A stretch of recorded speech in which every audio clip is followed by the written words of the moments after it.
பூஜை அறையில் 3 குபேர பானைகள் வைத்திருப்பதன் மூலம் குடும்பத்தில் நிலவி வரும் வறுமை, பணக்கஷ்டம் மற்றும் பொருளாதார நெருக்கடிகள் படிப்படியாக நீங்கி செல்வ வளம் பெருகும் என ஆன்மீக மரபுகளில் கூறப்படுகிறது.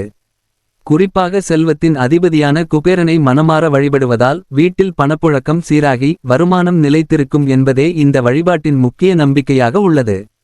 குபேரனுக்குரிய வியாழக்கிழமைகளில் இந்த பூஜைகளை மேற்கொண்டால் அதன் பலன் பலமடங்கு அதிகரிக்கும் என்றும் ஆன்மீக அறிஞர்கள் தெரிவிக்கின்றனர். பணவரவை அதிகரிக்க வீட்டின் அமைப்பிலும் வாஸ்து விதிகளை பின்பற்றுவது அவசியம். குபேரனுக்கு உரிய வடக்கு திசை செல்வத்தின் திசை என கருதப்படுவதால் பணப்பெட்டி, சேமிப்பு பொருட்கள் மற்றும் முக்கிய ஆவணங்களை அந்த திசையில் வைத்திருப்பது நல்லது. அதேபோல் வடக்கு திசையில் ஒரு சிறிய மண் பானையில் சில்லறை நாணயங்களை சேர்த்து வைத்தால் பணம் வீட்டிற்குள் தங்கும் என நம்பப்படுகிறது. வீட்டின் வரவேற்பறையில் கண்ணாடி ஜாடியில் ஏலக்காய்களை திறந்த நிலையில் வைப்பது அதன் வாசனை மூலம் நேர்மறை சக்திகளை ஈர்த்து செல்வத்தை அழைத்து வரும் என்றும் சொல்லப்படுகிறது.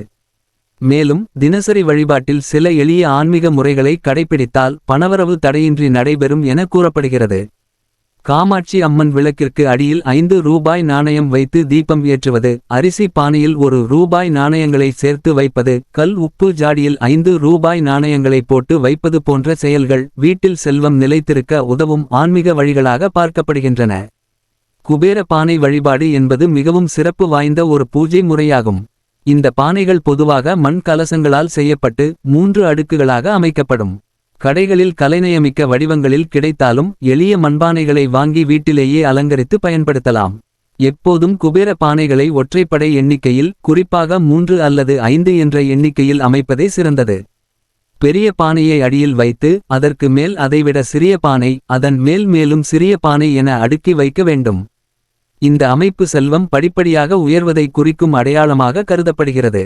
இந்த கலச பானைகளுக்கு மஞ்சள், குங்குமம் இட்டு அலங்கரித்து தினசரி பூஜையின் போது தூபம், தீபம் காட்டி வழிபட வேண்டும்.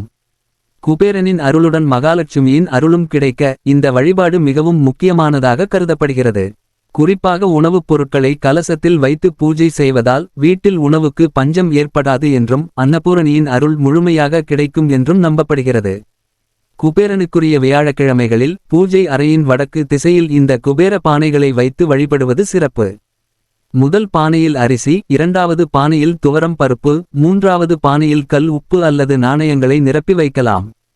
நாணயங்களை சேர்க்கும் போது பச்சை கற்பூரம், ஏலக்காய், கிராம்பு, 1 ரூபாய் நாணயம் போன்றவற்றையும் சேர்த்து கொள்ளலாம். இந்த பொருட்கள் செல்வத்தையும் சுபீட்சத்தையும் குறிக்கும் சின்னங்களாக கருதப்படுகின்றன.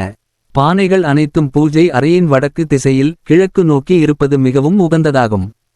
அதேபோல் பௌர்ணமி தினங்களில் அரிசி, பருப்பு, உப்பு மற்றும் நாணயங்களை புதிதாக மாற்றி வைத்து பூஜை செய்வது சிறப்பான பலனை தரும் என கூறப்படுகிறது. வாரத்தில் 2 முறை அல்லது விரத தினங்கள், நல்ல நாட்களை பார்த்து இந்த தானியங்களை மாற்றிக் கொள்ளலாம்.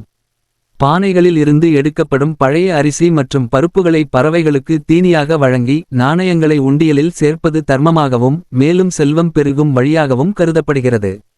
இந்த முறையான குபேர பானை வழிபாட்டை தொடர்ந்து நம்பிக்கையுடன் செய்தால் குடும்பத்தில் வறுமை நீங்கி பொருளாதார நிலை சீராகி செல்வம், அமைதி மற்றும் ஆனந்தம் நிறைந்த வாழ்க்கை அமையும் என ஆன்மீக மரபுகள் வலியுறுத்துகின்றன.